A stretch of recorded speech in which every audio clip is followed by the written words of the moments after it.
Parfait.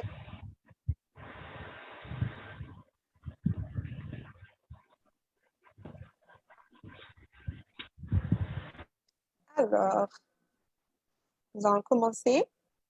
Alors, bonjour à toutes et à tous et bienvenue sur notre plateforme d'échange. Mon nom est Rolande et je suis étudiante en business international et l'une des administrateurs et administratrices de Quarantine Renaissance. Comme à tous les mercredis et samedis, nous entamons des discussions sur les thèmes de la justice raciale et aujourd'hui, notre conversation sera dirigée vers le système kafala au Liban. Alors, comme oratrice, en fait, nous allons accueillir la présidente ainsi que d'autres membres de la communauté camerounaise au Liban. Et Cindy, Cindy est là. Bonjour Cindy. Cindy est la Oui, présidente de la communauté. Et aujourd'hui, elle va vous parler, donc, elles vont avoir une discussion sur ce système et elles vont aussi vous présenter le rôle ainsi que les actions de la communauté camerounaise au Liban. Bonjour.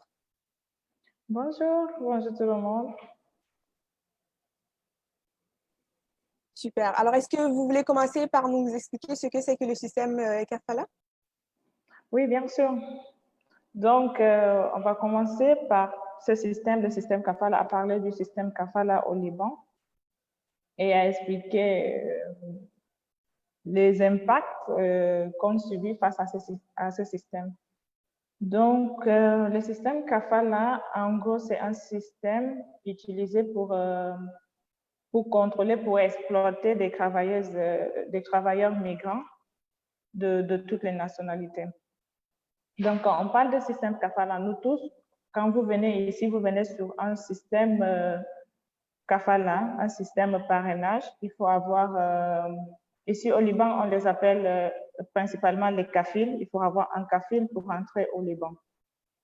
Donc, la discussion se portera sur expliquer ce système et expliquer le rôle des agences et expliquer aussi le fonctionnement de ce système et le rôle de la justice libanaise ici.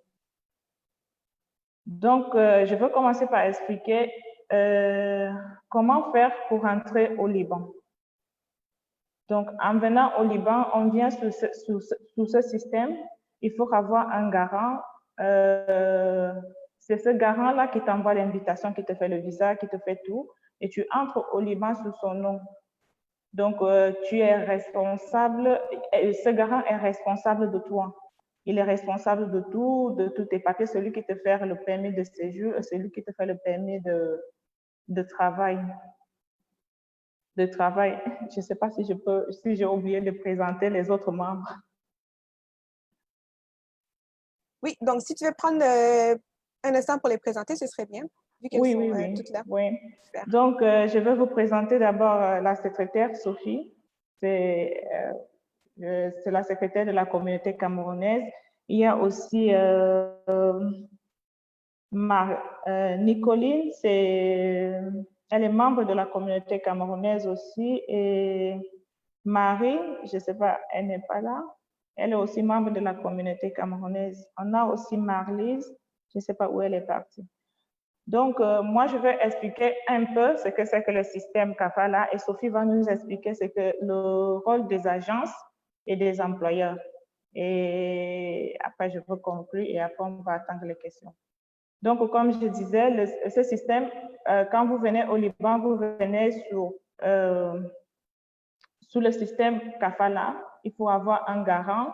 C'est ce garant qui t'envoie l'invitation, c'est ce garant qui te fait tout. Une fois arrivé ici, tu es sous ses ordres. Tu n'es pas libre de tes mouvements. Tu n'as pas le droit de faire quelque chose sans son autorisation. Tu n'as pas le droit d'avoir tes papiers, par exemple. Tu n'es pas libre de tes mouvements. Donc, tu es sous l'ordre de ce garant, de ce kafil. Ici, au Liban, on appelle ça kafil. Donc, quand vous venez ici, les agences de votre pays vous recrutent et vous envoient ici, arrivez ici. Quand vous entrez à l'aéroport, vous êtes déjà sous ce système, sous le système de kafala. Et vous vivez avec votre employeur, vous vivez dans sa maison, vous êtes sous ses ordres, vous n'avez droit à rien. Donc, c'est un peu ça. Et je vais un peu laisser la parole à Sophie pour qu'elle nous explique le rôle des agences.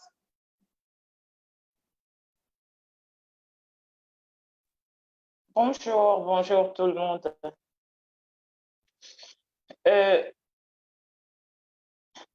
Vous m'entendez là? On t'entend super bien. Ah, merci. Voilà, je dirais plutôt que les agents, le plus gros travail est fait par les agences de recrutement des employés. Parce qu'à partir de notre pays, ils mettent tout en place pour mieux vous appâter et vous amener à accepter. En fait, ce sont ces agences-là, ces agences de recrutement-là qu'il faudrait combattre en premier avant si on veut vraiment combattre cette exploitation humaine, parce que c'est comme ça que moi j'appelle ça, cet esclavage moderne, on devrait commencer par des agences de recrutement. Parce que ils sont basés, en fait, il y a deux agences. Il y a ceux qui sont basés dans nos pays d'origine et une autre agence qui est basée au Liban. C'est-à-dire, à partir du pays, on vous dit tout un tas de mensonges parce qu'il n'y a jamais de vérité dedans, sinon pas de vérité à 100%. On fait tout. Ils font tout ce qui est à leur possible parce qu'il en va de leur gain. Il faut qu'ils gagnent. Sur la tête de chaque fille, ils ont 2 mois de salaire gratuit. Donc, 2 mois, on prend sur la fille. Donc, ils sont prêts à mettre tout en œuvre pour vous amener à venir au Liban. Donc, je me dis, le mal vient d'abord des agences de recrutement du pays. Et ce d'ici, parce que ce n'est pas du tout ce qui est écrit dans le contrat. Une fois que vous entrez au Liban et que vous faites face au problème, d'abord, l'agence ne vous connaît pas. Après 3 mois, l'agence de recrutement du Liban ne vous reconnaît plus. Même si on vous tue, l'agent ne vous reconnaît plus. C'est-à-dire quoi? Quand vous l'appelez, il vous dit carrément que vous l'emmerdez et qu'il ne veut plus entendre parler de vous. Vous pouvez vous démerder, il ne peut plus résoudre votre problème parce qu'il a déjà pris ses 2500, ses 3000 $, ou je ne sais pas combien il paye, ça dépend du pays. Et alors, vous êtes délaissé à vous-même. Il n'y a personne pour vous venir au secours. En fait, personne ne vous gère plus. Vous êtes seul à résoudre vos problèmes. Donc, je pense que ce sont des agences qu'on devrait combattre avant de s'attaquer au système kafala. Qu'est-ce que je veux dire? Je veux dire que, en fait, rien n'est bien dans ce système de travail, dans cette façon de travailler, dans ce travail d'employés de maisons migrants au Liban. Rien. Rien parce que ce n'est pas réglementé, ce n'est pas dans la loi libanaise, ce n'est reconnu nulle part. C'est pour cela que chacun peut créer ce qu'il veut, quand il veut, comme il veut et faire comme il veut.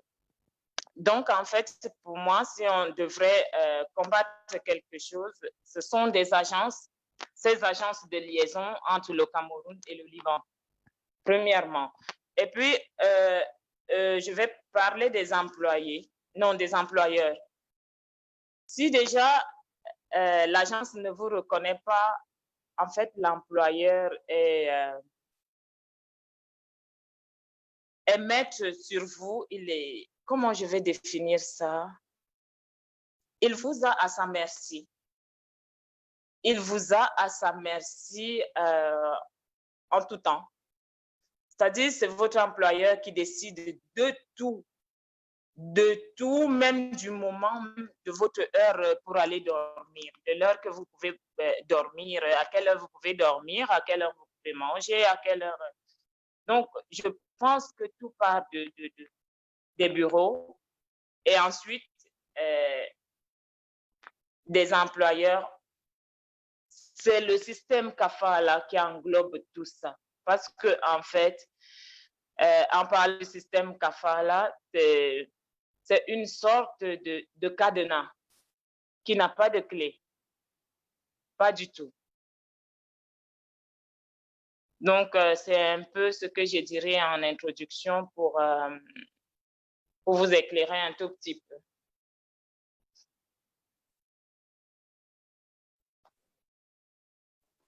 Super, merci beaucoup, Sophie, pour cette explication. Cindy, Cindy, en ce moment, je pense que son micro est coupé. Donc, peut-être qu'elle va nous revenir sur peu. Ah, tu es là? Super. Oui. Bon, alors, je te laisse continuer la conversation. Oui, bien sûr. Parfait. Donc, comme la secrétaire vient de dire, le rôle des agences, c'est vraiment un rôle aussi important dans ce système parce que les agences, c'est surtout les gens qui placent les filles chez ces employeurs. Et des fois, ces agences-là donnent certains ordres à ce que peut-être on ne remet pas les téléphones, on ne remet pas le téléphone aux employés. Les employés n'ont pas le droit de sortir ou bien de parler à leurs amis. Et des fois, des filles tombent souvent dans certaines familles qui sont bien, mais avec les conseils des agences, on commence à traiter ces filles-là un peu dures, quoi. Ils commencent à durcir un peu leur travail. Et on va aussi expliquer le rôle des ambassades et des consulats. Donc, dans ce système-là, vraiment, les filles sont abandonnées à elles-mêmes parce qu'on n'a pas de support, on n'a pas de support de nos agences qui nous ont recrutés, on n'a pas de support de nos ambassades ou de nos consulats. À chaque fois qu'il y a un problème, les filles se retrouvent souvent seules, abandonnées à elles-mêmes. Il faut que peut-être elles se retournent souvent vers des églises ou bien vers des amis ou bien vers des organisations qu'eux aussi n'ont pas assez de pouvoir pour combattre ce système. Donc, pour tout dire, ce système CAFA-là ne laisse aucun droit aux travailleuses domestiques, aux travailleuses migrantes qui viennent ici au Liban. Parce que quand on se retrouve face à un problème, vous ne pouvez pas aller voir ni la justice, ni les agences ou bien ni les ambassades. Personne ne peut rien pour vous. La solution, c'est peut-être la prison ou le rapatriement. Donc, c'est un peu ça. Et des fois, quand vous venez ici, vous arrivez ici, vous retrouvez dans un pays où vous ne comprenez pas la langue, tous les papiers sont en arabe. Des fois, on vous force à signer un contrat que vous ne comprenez pas. Vous ne connaissez pas ni le sens, on vous dit il faut signer ici parce que c'est le contrat de travail. Et on ne prend pas la peine de vous traduire ce contrat, de vous dire à quoi consiste ce contrat. Et des fois, quand tu te retrouves face à un dilemme, peut-être tu te dis, non, je suis venu, en quittant ton pays, on te dit, tu viens travailler pour 2 ans, mais quand tu passes signer le contrat, tu ne sais pas ce qui est dans le contrat. Peut-être que les employeurs te disent que non, tu as signé un contrat de 3 ans. Donc, tu dois finir les 3 ans et après rentrer. Alors que dans ton pays, on t'a dit non, tu vas faire 2 ans de contrat et après tu vas rentrer. Et quand tu te retrouves face à ce problème, d'habitude, on ne peut rien parce que tu ne peux rien, tu ne peux pas dire je veux rentrer chez moi ou bien je veux rompre le contrat. Eux, ils ont le droit de rompre le contrat, mais toi, tu n'as pas le droit. Que ça soit qu'on t'abuse ou bien on te maltraite, tu n'as pas le droit de rompre le contrat. Et si tu rompes peut-être ce contrat, on va dire, on va te coller un motif, peut-être tu vas aller en prison ou bien il y a beaucoup de choses, ou bien tu peux te retrouver abandonné dans la rue. Donc, c'est un peu ça, le système kafala. Et qu'est-ce que je peux encore ajouter? Donc, c'est ça. Je crois que la secrétaire peut continuer sur des points que j'ai peut-être oubliés.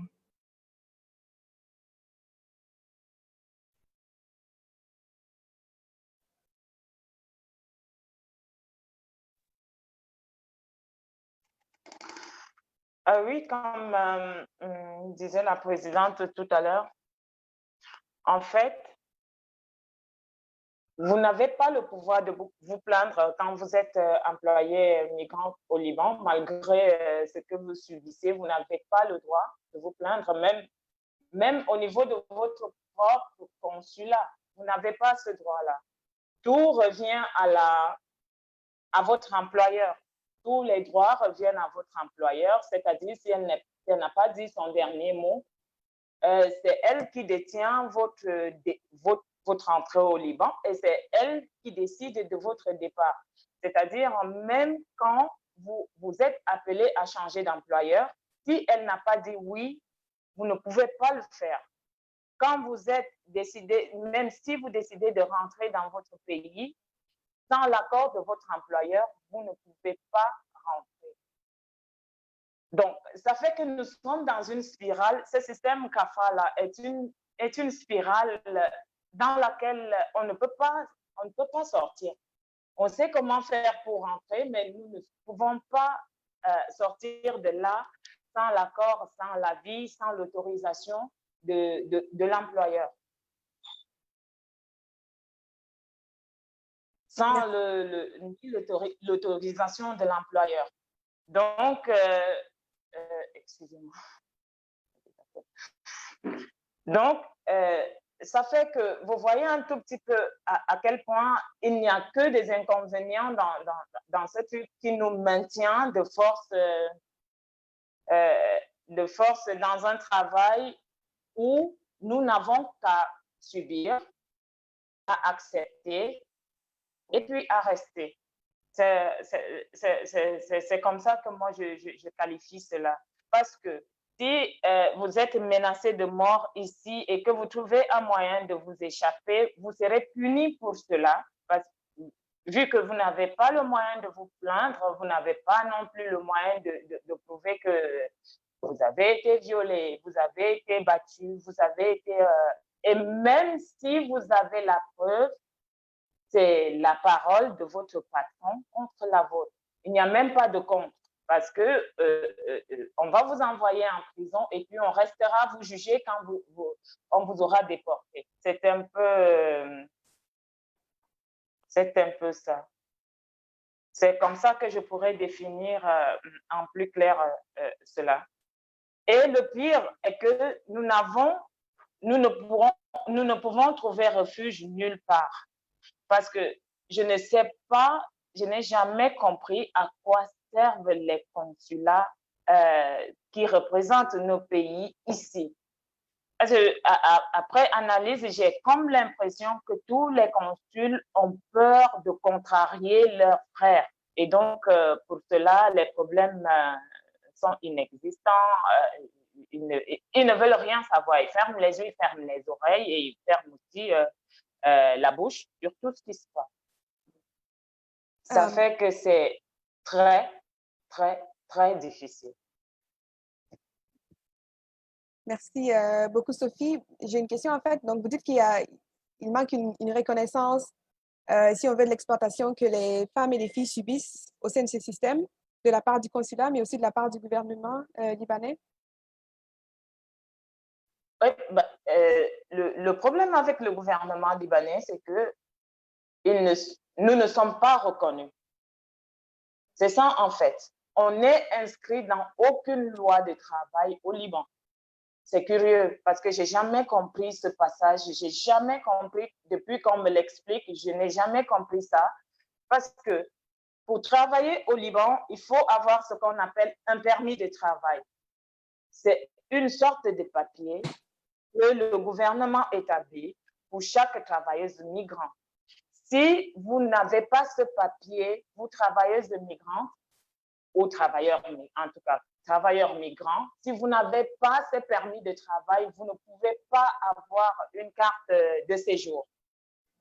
Mais jusque-là, on nous dit que nous n'existons pas. J'ai beaucoup de peine avec ça, mais c'est comme ça. Donc, ça explique tout, ça explique la négligence du gouvernement, ça explique le non-respect de nos pas, d'ailleurs qui n'existe même pas, et ça explique l'attitude de tout le reste des personnes. C'est un peu ça. Au niveau des consuls, moi, j'ai la ferme conviction que, parce que, en fait, ici, c'est le Libanais d'abord. J'ai la conviction, et je sais que leur négligence vient du fait qu'ils ne veulent pas contrarier leurs frères. Parce que ici, tu ne peux pas dire quand même qu'à cause d'un travailleur migrant, un Libanais est allé en prison. Ça serait quelque chose de très, très, très, très aberrant. Donc, ce serait même une honte, un déshonneur pour le pays et je ne sais pas quoi. Donc, c'est un peu ça. Mais j'aimerais beaucoup entendre, là je vois Marlise qui est sur l'écran, j'ai une autre personne qui vient nous rejoindre. Si vous voulez vous lancer sur des expériences, ajouter des choses sur ce que Sophie dit et Cindy, ce serait bien de vous entendre.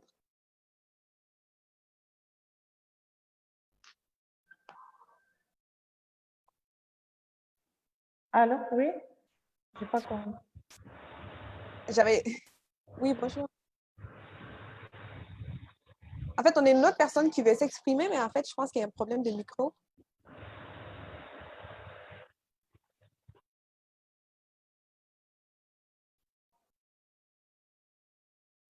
Ah. Cindy, je vais te laisser te lancer jusqu'à ce qu'on... D'accord. OK. OK, je reviens.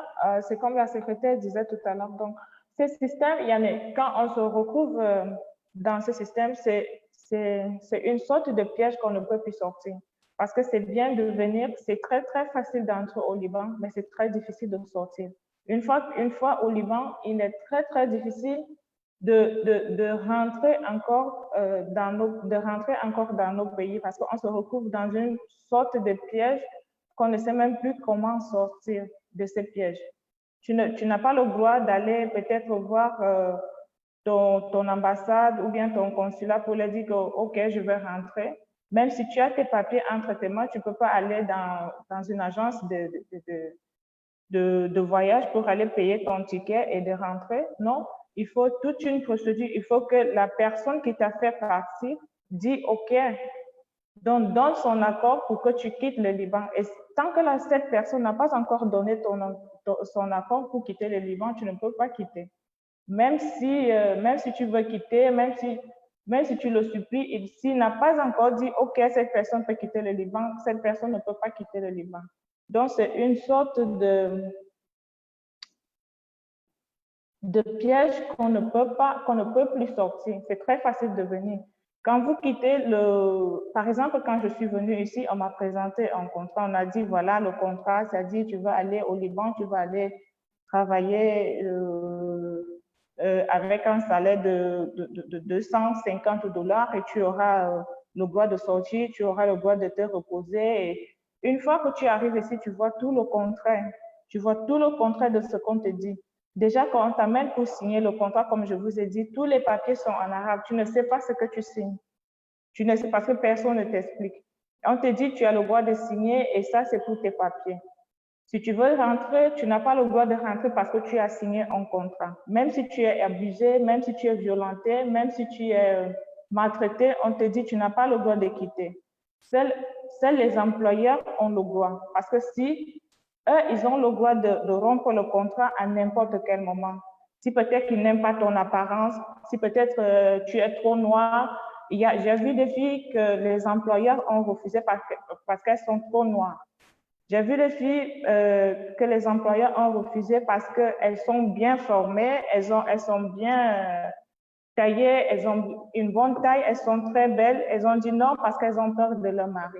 Donc, elles ont le droit de rompre le contrat à n'importe quel moment, avec n'importe quel motif. Mais toi, tu n'as pas le droit de rompre le contrat. Même si tu es maltraité, même si tu es violenté, même si tu es abusé sexuellement, tu n'as pas le droit de rompre le contrat. Wow. À ce moment, j'ai une question qui me vient en tête. Parce que Cindy, toi et moi, on parlait un peu de la crise économique en ce moment au Liban. Et tu avais dit que ça avait Oui. vraiment un impact majeur sur les filles en ce moment qui étaient employées. Est-ce que vous voulez discuter un peu de comment est-ce que la crise a joué un rôle dans ces effets? Oui, oui, en ce moment, on a la crise depuis, je crois, depuis l'année passée.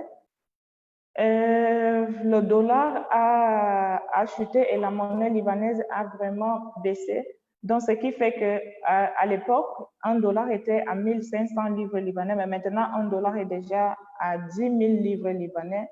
Donc, ce qui fait que les employeurs n'ont plus les moyens de payer, ou bien la volonté, je peux aussi dire ça comme ça, de payer leurs employés. Donc, ce qui fait que il y a la plupart des employeurs qui jettent, il y en a qui laissent leurs ménagères dans les rues en disant qu'elles n'ont plus le droit de rester chez eux parce qu'ils n'ont plus de moyens de leur payer. Il y a d'autres qui les mettent dans le fait accompli. Tu veux travailler comme je te payais à 200 dollars, je veux commencer à te payer 50 dollars parce que je n'ai plus l'argent. Si tu acceptes, ok. Si tu n'acceptes pas, tu peux sortir ou bien je peux te faire rentrer chez toi. Donc, c'est un peu ça en ce moment. Il y a beaucoup de filles que les employeurs abandonnent dans les rues parce qu'elles ne veulent pas payer les billets d'avion parce que les billets d'avion, il faut les payer en dollars. Et ils ne veulent plus que les ménagères restent chez eux parce que si elle reste, elle va travailler, il faut qu'elle paye à la fille. Donc, elle se dit, elle ne veut plus d'elle parce qu'elle n'a plus le droit, elle n'a plus l'argent pour lui payer. Ou bien elle ne veut plus payer parce qu'elle ne veut pas payer à l'équivalent du dollar actuel. Et elle ne peut pas aller acheter le dollar parce que maintenant, on achète le dollar pour payer aux étrangers. Donc, elle ne veut pas acheter à l'équivalent du dollar actuel pour lui payer parce que ça va coûter plus cher. Au lieu de 1500 livres libanais, elle va acheter un dollar à 10 000 livres libanais. Donc, elle se dit, elle ne veut pas acheter, elle ne veut pas dépenser pour acheter le dollar pour payer à la fille. Mieux vaut de l'abandonner en route. Elle ne veut pas acheter le billet d'avion parce qu'elle va acheter les dollars pour payer le billet d'avion à la fille. Ou bien elle va payer plus que le billet d'avion avant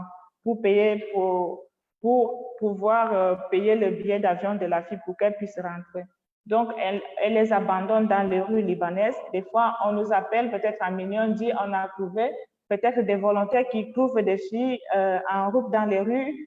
Elle demande, est-ce que tu connais une fille camerounaise qui est ici, ceci, on nous appelle, on dit, il y a telle fille qui est en route, on l'a trouvée en route, l'employeur est venu la déposer et comme ça.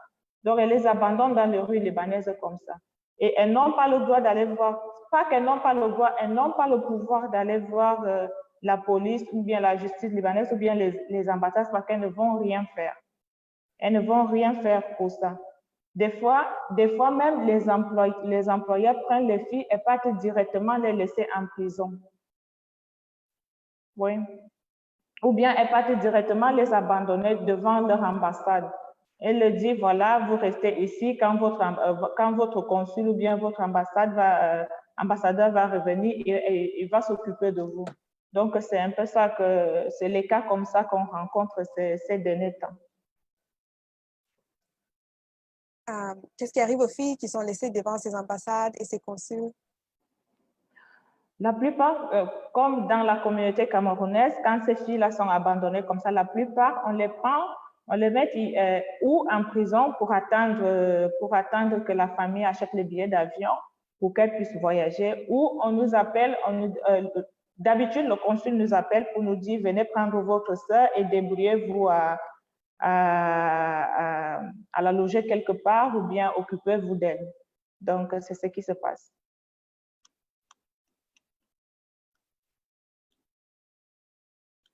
Alors, en ce moment, avant que je pose d'autres questions, peut-être que d'autres personnes voudraient se lancer. Peut-être que Marlise et Sophie voudraient parler.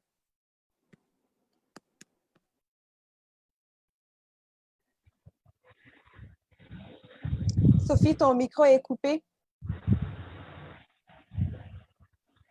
Voilà. Oui, allô? En fait, la présidente a presque tout dit à propos des conditions par lesquelles nous passons ces derniers temps, des conditions des filles qui sont jetées dans les rues.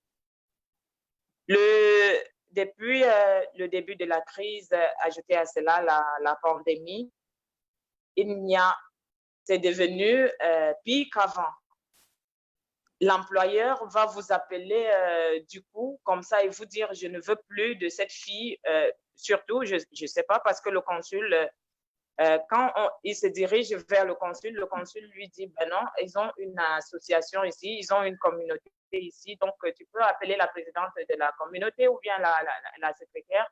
Et puis, on vous amène une fille, on vous dit, c'est le consul dit qu'il faut trouver une solution au problème de cette fille. Sachant que nous-mêmes, déjà, nous sommes des employés. Nous sommes des employés ici. C'est vrai que nous avons décidé de nous réunir en petite communauté pour faire bloc et rester comme un roc et être un peu plus forte. On se sentait un peu plus soudés comme ça pour pouvoir avancer ensemble. Mais dire que vous êtes dans un pays au même titre et que vous travaillez au même titre que les autres, où vous n'avez pas votre propre maison ni un foyer, parce qu'il y a quand même certaines communautés qui ont des foyers. Je connais une communauté qui a un foyer. Vous n'avez nulle part où loger vos compatriotes s'ils sont dans des difficultés. Et puis, on vous appelle un matin pour vous demander de trouver une solution. C'est des choses parmi tant d'autres par lesquelles nous passons. Parfois, on ne comprend rien. On ne comprend pas... au fait, on ne comprend pas en ce temps-là le rôle du consul, le rôle du consulat, ni le rôle de l'ambassade aussi. Hein, parce que c'est bonnet blanc, blanc, bonnet. Toutes ces administrations ici au Liban, c'est la même chose. C'est la même chose. Il n'y a aucune différence. Il n'y a pas de fierté à dire il y a une ambassade et puis des gens, des travailleurs migrants rencontrent les mêmes problèmes et tous les jours. Quel que soit le pays d'origine, c'est les mêmes problèmes tous les jours pour tout le monde. C'est un peu ça. Wow, d'accord. Et je me demandais, la communauté camerounaise, en fait, quelles sont les actions que vous entreprenez pour venir en aide aux filles? J'ai remarqué que vous êtes active tous les jours. Il y a beaucoup de choses que vous faites, donc qu'est-ce que vous faites exactement? Oui, nous avons pris... nous avons constaté que, vu que nous sommes abandonnés à nous-mêmes, nous avons décidé d'être plus actifs et travailler pour qu'on soit plus entendus. Ça fait que on dénonce, on est comment je peux nous qualifier? On est plus des activistes dans tout ce qui ne va pas. C'est-à-dire, nous luttons, nous faisons tout ce que nous pouvons pour que les Camerounaises ici, pour que ce qui est écrit dans leur contrat soit vraiment respecté, parce qu'il y a une fois, on a essayé de nous expliquer une toute petite page du contrat en français. En fait, le papier qui vient du Cameroun est différent du contrat qu'on rédige au Liban. Donc, nous voulons, même si nous ne sommes pas encore parvenus à 100%, nous menons un combat à ce que ce qui est écrit dans le contrat que le consul signe, quand la fille se fait enregistrer au consulat, que ça soit respecté point par point. C'est ça notre lutte, en fait. On ne peut pas continuer à supporter l'injustice comme ça et la fermer éternellement. Non. Donc, nous nous sommes engagés dans cette lutte-là. C'est une lutte de dénonciation permanente. On dénonce permanemment. C'est vrai qu'on n'est pas soutenu, mais on n'est pas soutenu par notre consulat, mais bon, on dénonce quand même. Il y a des ONG qui nous viennent en aide et des personnes de bonne volonté. Quand nous sommes vraiment face à un mur, il y a des gens qui nous viennent en aide. On a aussi parlé, encore une fois avec Cindy, justement, de cette crise en même temps, du fait que vous avez des ONG qui vous soutiennent, mais ces ONG ont diminué avec la crise.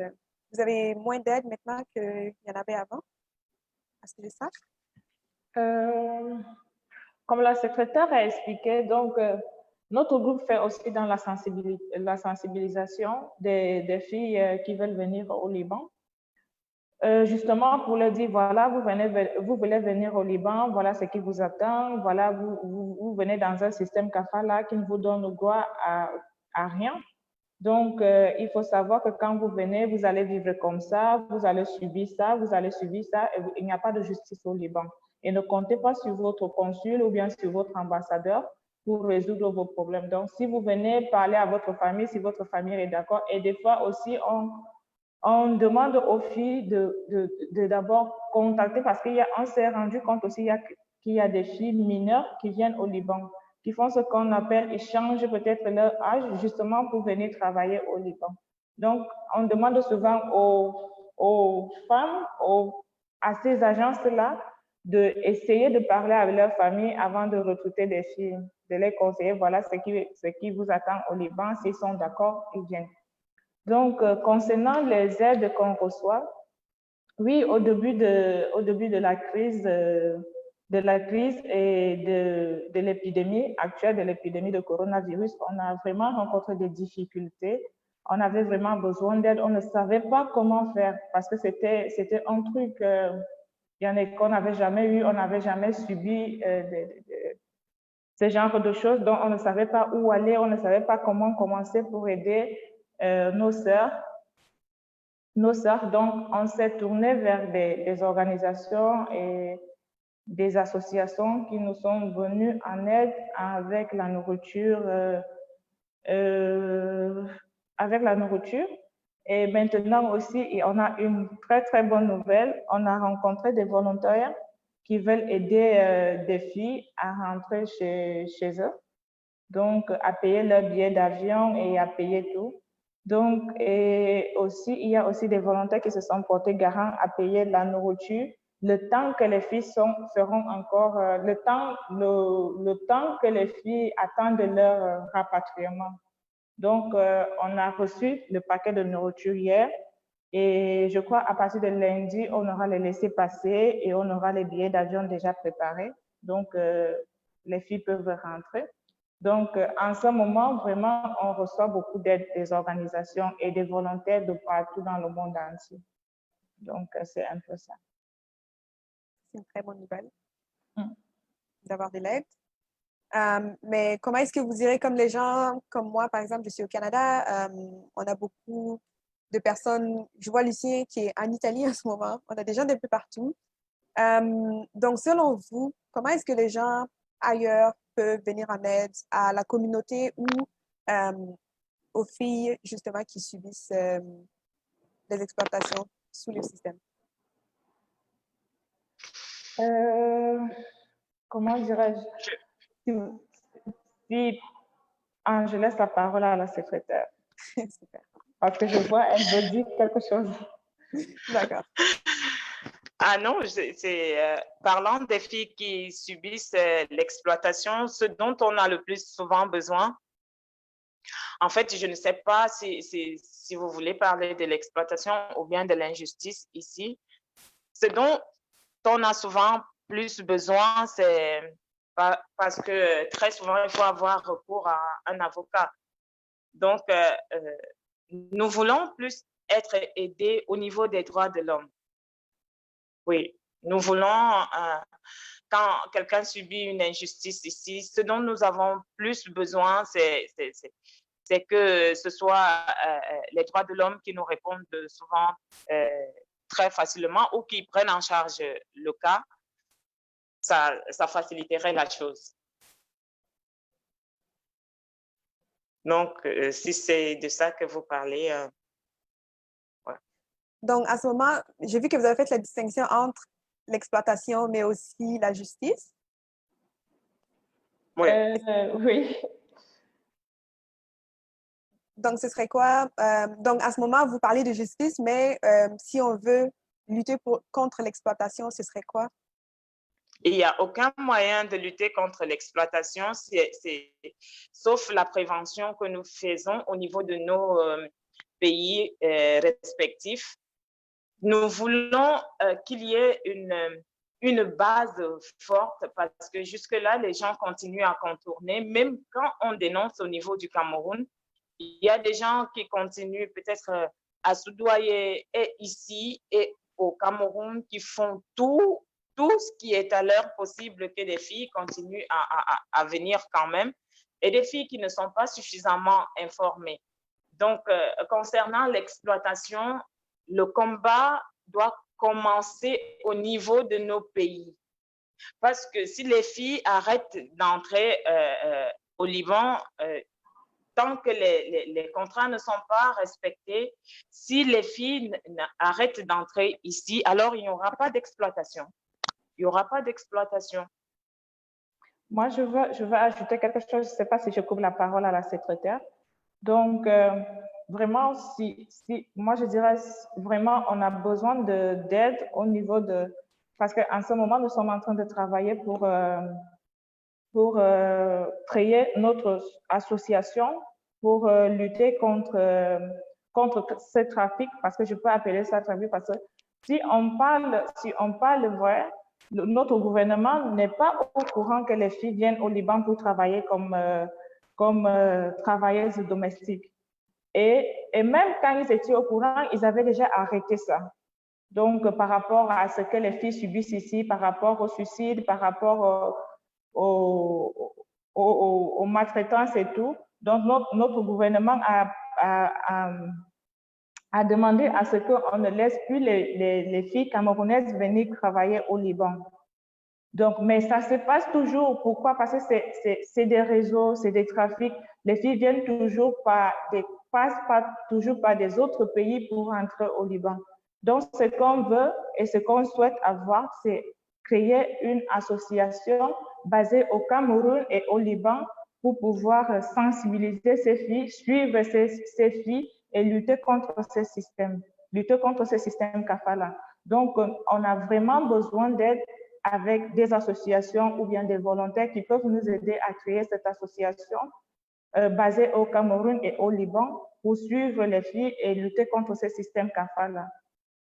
Et ici au Liban, présentement, on a vraiment besoin d'un avocat qui nous suit parce qu'on a souvent des difficultés parce qu'ici, on n'aborde pas la justice n'importe comment, vu qu'on n'a pas le soutien de notre consul et on a aussi un soutien faible des organisations. Donc, nous, on se retrouve toujours seul face au cas.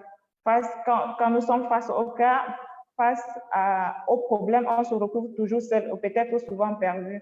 Donc, si on a déjà un avocat qui travaille avec nous, qui nous facilite les procédures avec la sécurité générale et les filles qui sont dans les problèmes, je pense que c'est une bonne chose.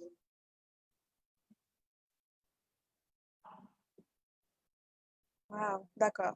Alors, Lucien a une question. Lucien, je vais peut-être te laisser poser ta question et ensuite on invitera les autres femmes qui sont arrivées, si vous voulez vous exprimer.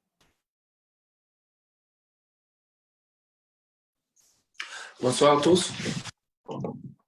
Alors, moi, ma question est simple. Je voulais juste demander à Cindy, dans tout cela, les ambassades, les ambassades africaines qui se trouvent au Liban, quel rôle ils font?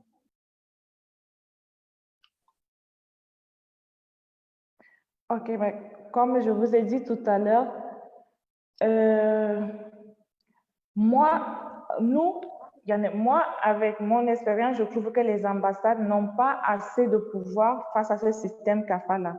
Les ambassades ne peuvent rien faire face à ce système parce que ce système, c'est un système qui donne droit aux employeurs, qui donne totalement droit aux employeurs. Donc, même les ambassades ne peuvent rien. La seule chose qu'ils peuvent faire, c'est de dénoncer ou bien il y a aussi des cas d'aider les filles à être rapatriées, c'est tout. Mais quand on dit quand on parle de la justice, je pense que les ambassades n'ont pas assez de pouvoir face à ce système kafala. pour dire vrai. Je pense qu'ils ont un peu de pouvoir face à ces choses, mais ici au Liban, face à ce système, parce que ce système est a tellement de pouvoir que je ne pense pas qu'ils peuvent faire grand-chose. Je ne pense pas qu'ils peuvent faire grand-chose face à ce système. Non, je ne pense pas. Parce que selon les lois de la diplomatie, les ambassades qui sont, les ambassades africaines qui sont déjà au Liban ont le droit de revendiquer tous ces atroces-là qui se passent au Liban, de dénoncer. Parce que les deux pays, parce que avant qu'une ambassade s'installe dans un pays, il y a toujours des accords. Et ces accords, c'est normal que les ambassades doivent défendre leurs citoyens. Si on voit aujourd'hui des femmes, les femmes souffrent aujourd'hui au Liban et les ambassades disent que non, nous n'avons pas le pouvoir parce que c'est pas parce qu'ils ont signé le contrat et ils doivent respecter cela. Mais cela, ça n'arrive. Et imagine, prenons, si c'était déjà un Américain, c'est clair. Tu allais voir directement, le Liban allait respecter l'accord des Américains. Mais c'est sûrement que l'État africain... Je vais dire ceci.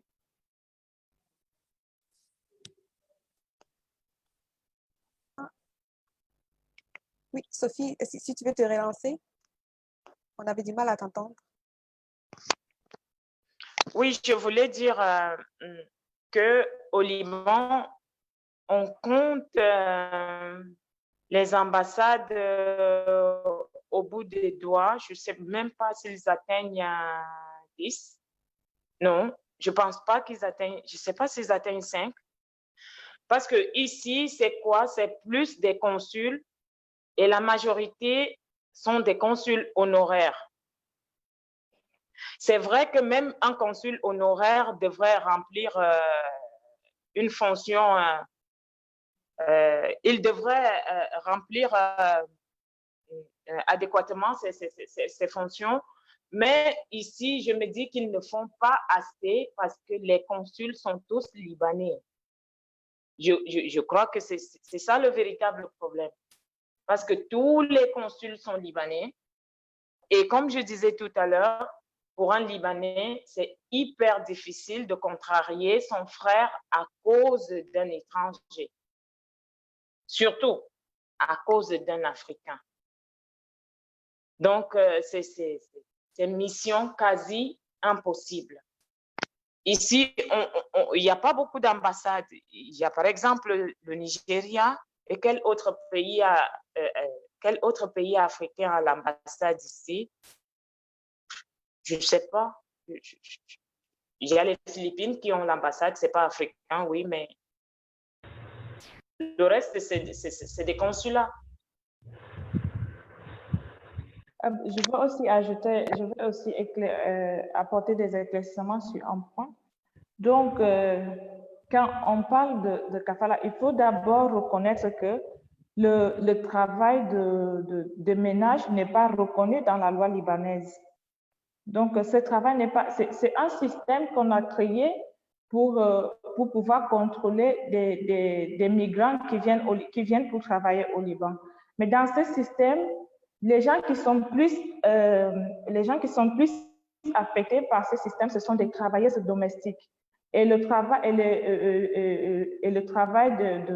de ménage n'est pas reconnu dans la loi libanaise. Donc, c'est un travail que la loi libanaise ne reconnaît pas.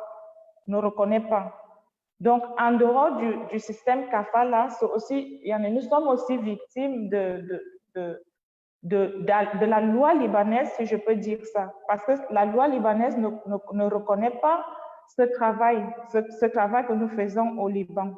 Donc, voilà pourquoi je dirais que je peux dire que les ambassades n'ont pas assez de pouvoir face à ce système, vu que notre travail d'abord n'est pas reconnu dans la loi libanaise. Mais ce qui m'intrigue dans tout ça, c'est comment ce travail n'est pas reconnu dans la loi libanaise alors qu'on délivre tous les permis de travail au ministère du Travail. C'est ça ma plus grande question, mais on n'a pas de réponse. Jusqu'à présent, on ne sait pas. Peut-être un jour, on aura des bonnes réponses face à ces questions, qui sait. Donc, c'est un peu ça. Mais je crois que maintenant, parce qu'avant, j'avais pu rencontrer les filles qui étaient là depuis 2007, depuis 2007-2010. Quand on fait la comparaison jusqu'à présent, on voit un peu la différence, on voit un peu les changements face à nos efforts, parce que nous sommes en train de lutter et faire des campagnes et faire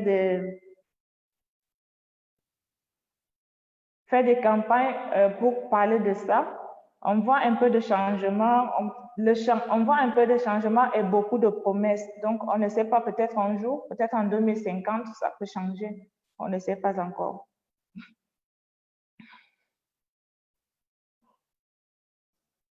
Sophie, je pense que Sophie n'est pas aussi optimiste que toi sur ce sujet-là, on dirait pas. Peut-être. Est-ce que tu penses qu'il y aura un changement pour toi, Sophie? En 2050, pas maintenant, parce que maintenant, Non, il y a encore beaucoup de travail. Je pense, ce que je dirais, c'est qu'il y a, sans toutefois les juger ni les condamner, il y a trop de fierté en tout Libanais. Donc, ça sera hyper difficile de changer ce système. Ils savent que c'est un système qui leur donne droit à tout. C'est de tout permis. Je peux te dire, lève-toi. Bon, j'irai même plus loin. Ils décident de tuer des ménagères quand ils veulent et ça ne va nulle part. Donc, il y a trop de fierté dans chaque Libanais qui fait que je ne vois pas encore le juge qui va commencer à condamner un Libanais pour viol, sur sa ménagère, viol sur la ménagère ou sévices ou parce je qu'il y a sais même pas aussi des meurtres. Pour meurtre, le dernier en date, c'était en mars. Ben, les assassins, la famille court toujours, ils sont en liberté, leur vie continue tranquillement. Donc, je sais pas, enfin moi, des choses ont changé. Oui, les choses ont changé au niveau des comportements, au niveau des comportements à la maison, dans les maisons, ce n'est plus trop ce que c'était avant, parce qu'avant, pour les filles que j'ai connues qui ont été ici avant, c'était très, très, très, très, très difficile. Pour la génération qui est venue après, comme moi, on avait par exemple le droit au téléphone, ce qui n'était pas possible avant. Pas du tout possible. Une ménagère n'avait pas droit à un téléphone portable et avait droit à 2 appels par mois. Oui, appeler sa famille 2 fois par mois, des appels de 10 minutes, selon des filles que j'ai vues, donc 20 minutes d'appel par mois. Et maintenant, si vous croisez 100 ménagères, 90 au moins ont des téléphones. Ça veut dire que même à ce niveau-là, ça commence à progresser un tout petit peu. Et avant, des filles que j'ai connues n'avaient pas droit aussi aux jours de repos. Les jours de repos maintenant, ça dépend. Ça dépend. Ce n'est pas toutes les filles qui ont droit à un jour de repos, mais on voit quand même de plus en plus de ménagères dehors les dimanches, parce que c'est le dimanche qui est souvent le plus considéré comme un jour de repos. Donc, il reste tellement à faire que je ne vois pas encore cette fenêtre-là s'entrouvrir même. Je ne sais pas. Peut-être en 2050, je garde espoir pour 2050 aussi. Super. Je vais réunir une question, en fait, que je trouvais intéressante. Cindy, tu parlais donc de ce permis de travail. Sophie aussi en a discuté un peu. Ça prend un permis de travail normalement pour travailler au Liban. Et les ménagères en ce moment n'ont pas de permis de travail, mais tu dis qu'il y a des permis de travail qui sont livrés à l'ambassade. j'essaie de comprendre ce système, si on veut. Oui, Parce mais Sarah, what's happening? No, close the door. I have meeting.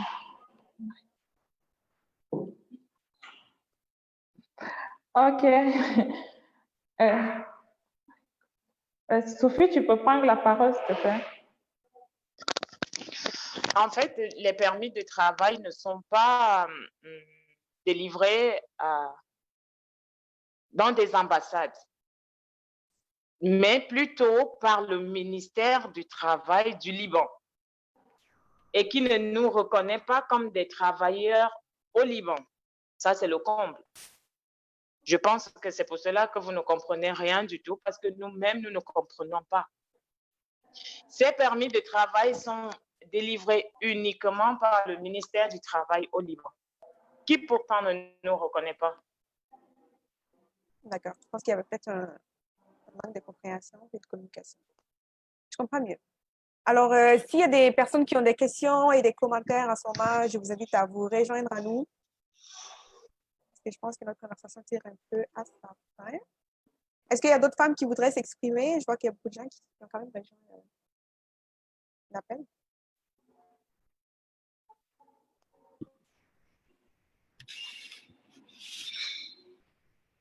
Ah, Haroun? Oui, bonsoir. Et moi, j'ai juste une question à poser. C'est-à-dire, juste dans le sens de la lutte qu'elles sont en train de mener présentement pour, disons, combattre l'injustice qu'il y a, non? Ma question est si elles ont des liens avec d'autres collectifs pour mener cette lutte-là. C'est-à-dire, bon, ça peut être un collectif antifasciste, collectif comme ça, si ils ont une collaboration directe pour mener cette lutte, puisque c'est essentiel qu'on ait, disons, de l'appui partout on peut trouver, disons. Donc, moi, ma question, c'est ça. Si elles ont ça, en plus de ça, la deuxième question, c'est surtout pourquoi ne pas dénoncer au niveau du gouvernement camerounais? Je sais que les phénomènes, ce n'est pas seulement au Cameroun, mais pourquoi ne pas dénoncer l'agence disons, qui passe leur temps à exploiter nos sœurs, à les mettre dans une situation inhumaine. Donc, moi, ma question, c'est pourquoi, depuis qu'il y a la possibilité de, ne serait-ce qu'à travers de la presse, ne serait-ce qu'à travers d'autres méthodes pour dénoncer, même si ce n'est pas par les voies légales, disons, passer d'une manière pour visibiliser, pour faire visible le phénomène. C'est vrai que c'est une lutte à long terme, mais quand même, moi je crois qu'il y a des moyens pour ne pas seulement, compter sur la voie légale. Sinon, il y a d'autres moyens, surtout, disons, les raids, comment on appelle ça? Je suis en train de mélanger avec l'espagnol maintenant. Les réseaux sociaux. Les réseaux sociaux. Les réseaux sociaux, la presse. Donc, il faut surtout utiliser tous ces outils-là pour faire visible quelque chose qui est tant grave, aussi grave que ce qu'on est en train de passer.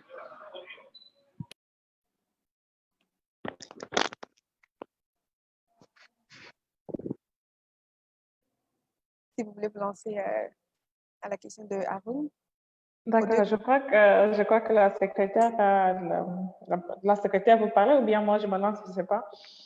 Donc, je vais répondre par rapport aux dénonciations de ces systèmes, de trafic. Je pense qu'en 2000, si je ne me trompe pas, c'était en 2014, on a commencé à dénoncer ça au Cameroun. Ça a commencé, le gouvernement camerounais a vraiment bossé pour ça, pour fermer les frontières, pour fermer les portes à ces filles-là qui veulent venir travailler ici au Liban. Mais vous savez, comme on dit souvent, impossible n'est pas camerounais. Impossible n'est pas camerounais, impossible n'est pas africain. Donc, on ne peut pas totalement fermer les portes. Parce que même jusqu'à présent, le gouvernement camerounais ne sait pas que les filles viennent au Liban pour travailler comme travailleuses domestiques.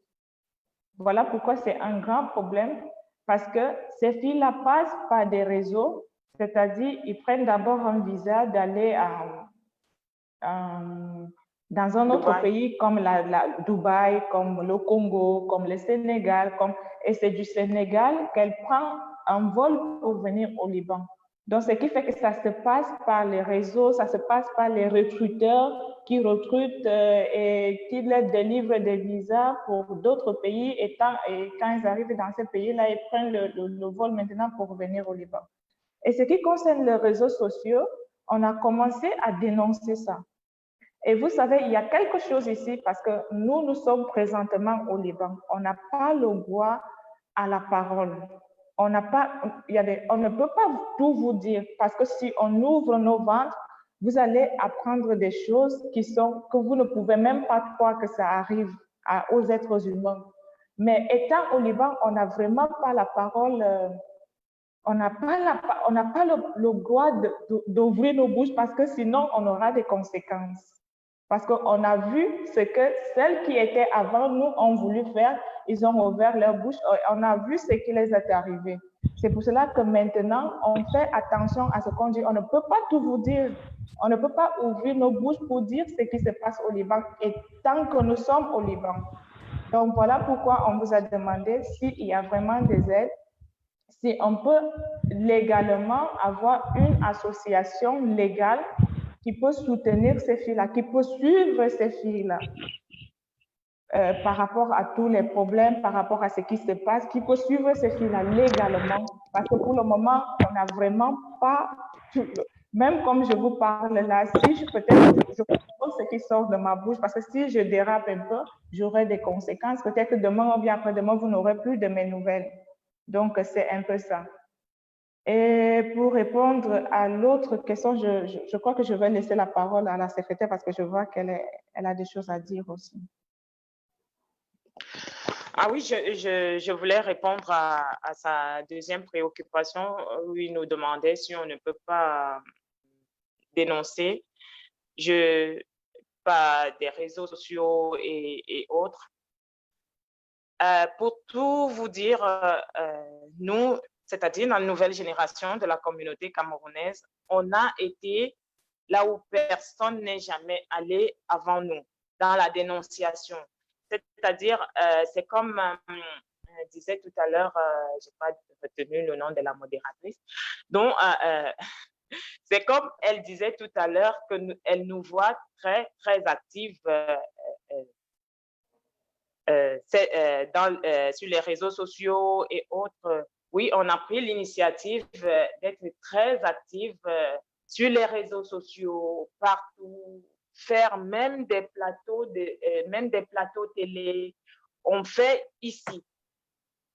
Ici parce qu'on a fait de cette lutte notre lutte. On a fait d'elle notre lutte.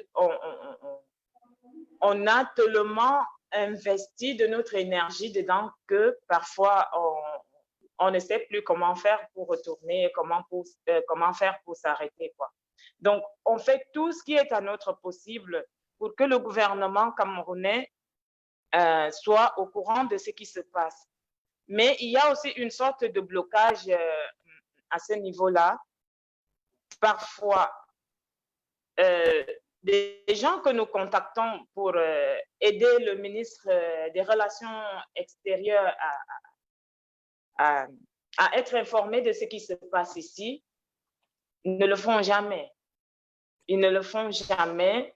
Et puis, il y a d'autres qui se disent que c'est une sorte des business que nous faisons sans savoir que nous voulons juste décrier notre souffrance. C'est tout ce que nous voulons. Et ils se disent que c'est une sorte de business et qu'on devrait payer pour que l'information passe jusqu'au Cameroun. Donc, vous voyez un peu, il nous faut ce lien-là. Il faut un lien, une personne de bonne volonté qui pourrait comprendre que vraiment on est dans l'impasse et qu'il faut nous aider. C'est un peu ça. On a tout essayé et puis on a essayé de mettre des racines un peu partout pour que ça marche. Mais je peux dire que nos forces sont un tout petit peu affaiblies parce que nous n'avons pas un vrai et un grand support. C'est ça. Merci beaucoup, Sophie et Cindy. On arrive un peu à la conclusion, mais avant, j'ai une personne qui aimerait s'exprimer, donc je vais lui laisser la parole. Le nom n'est pas écrit sur votre écran, mais sur le téléphone Galaxy. Oui, allez-y. Bonsoir à tous. Moi, c'est Suzanne. Je suis aussi au Liban et je suis en train d'écouter le débat que vous menez depuis tout à l'heure. Je voudrais un peu apporter un petit plus sur le système Kafala et comment est-ce qu'on peut essayer de travailler si on veut vraiment avoir des solutions dans l'avenir, parce que ce n'est pas un petit travail à faire. Parce que ce système qui est là est un système qu'on a trouvé qui est tellement enraciné. C'est un système qui est implanté depuis leurs grands-parents, y compris déjà d'abord tout ce qui est passé dans les époques anciennes avec la colonisation, la traite négrière et tout. Donc, ça donne l'idée de quelque chose, de la valeur humaine, Yanné, et de la personne que nous sommes, pourquoi nous ne sommes pas tellement estimés au sein de la société.